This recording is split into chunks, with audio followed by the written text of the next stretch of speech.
Hi there, Rational Shipper. Actually looking for a challenge from the Rational Anti-Shipper. Now, what I mean by that is not a displaced comment, a single snipe, or any kind of jab.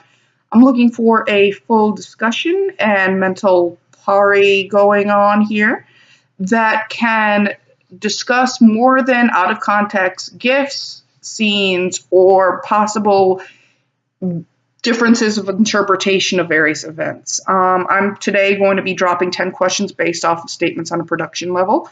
One thing I do want to counterpoint in advance to save us all some time and headache is that if a certain author or producer or anything of the like said that this was their intention or that they believe this is a thing, do not counterpoint that by stating that another author said the opposite. Because here's the problem with this: if the one producer, author, or general part of the staff did something intentionally and it made it through the steps and made it to scene, the fact that another person didn't personally intend that does not delete this from canon.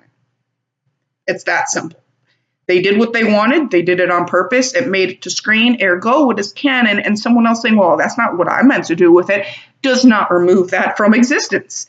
It's a frequent argument, and I think now that I placed it like that, people who do tend to take that argument tactic might actually sit back and go, you know what, maybe that isn't the best argument because it's still there.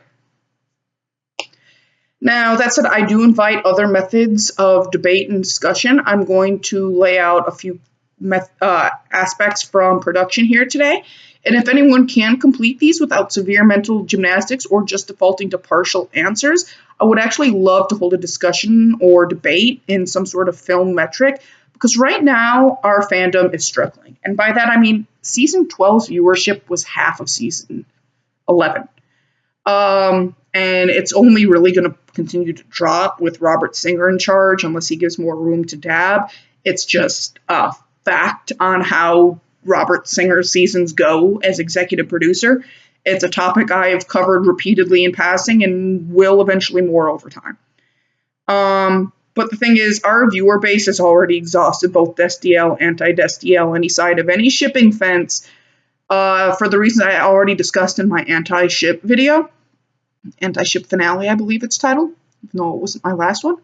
So that said, we have to be really careful, and if we love this show, regardless of what pairing we do or don't like, we really need to be careful and stop ostracizing parts of the community and see about working together into solutions that everybody can enjoy while bringing the community together instead of ripping it apart. Therefore, I do believe a healthy, peaceful, calm, and well-informed discussion is something we need to learn to have and show that, for example, people who ship Destiel are not all 15-year-old sexual experimentalists that are screaming at the top of their lungs for some sort of representation in a purely fictional medium about a gay angel or whatever it is. Okay?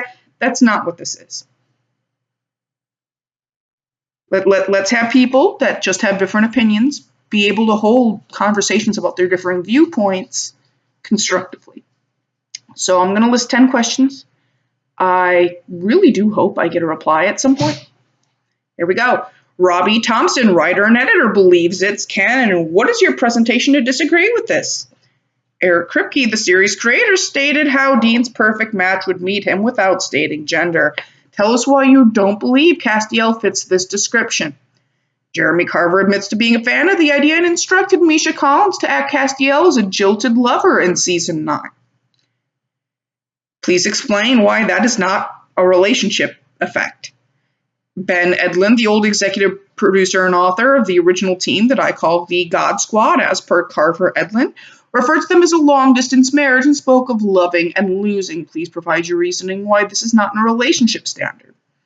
Jim Michaels, the co-executive producer, has commented on a Destiel wedding and that it would make him happy, and nicknames Cass after Dean's Impala. Explain this in a non-relationship context. Robert Behrens, the author and editor, stated in Favorite tweeted that Castiel was intentionally written to parallel Kane's wife in Fate, and that it's easy to write and bring together now. Please give detail on how this is not an intentional romantic framing. Phil Sgrisia, the director and producer, and Ben Edlin, previously discussed, held a discussion over Dean's on-camera bi-curious conversations. Do you disagree with these directors and producers? Sexuality rarely makes it on screen in late season Supernatural, but Naked Dean in Castiel's Heaven, Dean's dream about Castiel as his secret admirer, providing a drink, I love you from Dean, and an enduring single home, single bed relationship are all canon in script form in some means or another. Now, there is a little bit of a trick question to this. I'm actually kind of putting some bait to give some room for the anti-shipper here to intelligently spread counterpoints if they know where this is coming from. But some of it is just there. So here's some bait. Please bite. I want to see what you can come up with and work here. But please explain your premise for disagreeing this boldly with the original script. Misha Collins has stated on more than one front, both in satire and series, that the production crew is perfectly aware of how the relationship is being written, that it may be unspoken, but that doesn't mean that it is not there or not true. Please advise with the above questions and documentation. Mind the reason to continue to imply it as untrue and not there in opposition to the actor who has now played the character longer than any author has written for them. Sam and Dean were based on Sal and Dean Upon the Road, according to Eric Kripke, the series creator. An article and another video of mine called Destiel /Cockles /On the Road covers the depths of it if you want a little bit more clarification. However, the long and short of it is that Dean is based on an adventure-seeking, car-loving, macho man, womanizing, alcoholic vagrant that ends up in a long-term enduring relationship with a man first played off as subtlety. Please explain why you feel in any way that it is in any way unusual to consider the possibility of Dean in a private or pending romance or relationship with Castiel, or in any way how it might damage his character development or foundation.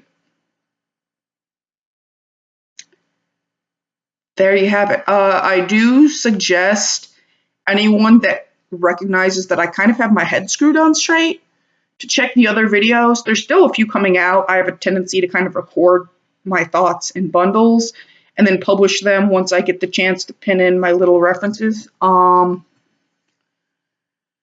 So, just take a look. It's rational points and counterpoints, and I promise I spend as much time telling the Destiel shippers to shut the hell up as I do the anti-shippers. Because when it boils down to it, we love the show, and we need to remember that. And if you don't love the show, there's a problem. So, there's that. I just calm, rational, complete answers. Answer all 10, or it's just kind of going to get ignored because that's the point. They need all 10. Because the problem is this constant broken series of debates where people will pick and segment out exactly what they think they can. No. 10 points. If you really strongly believe and have strong foundation that it isn't there, there should be no problem. Capiche? Great. Awesome. Peace.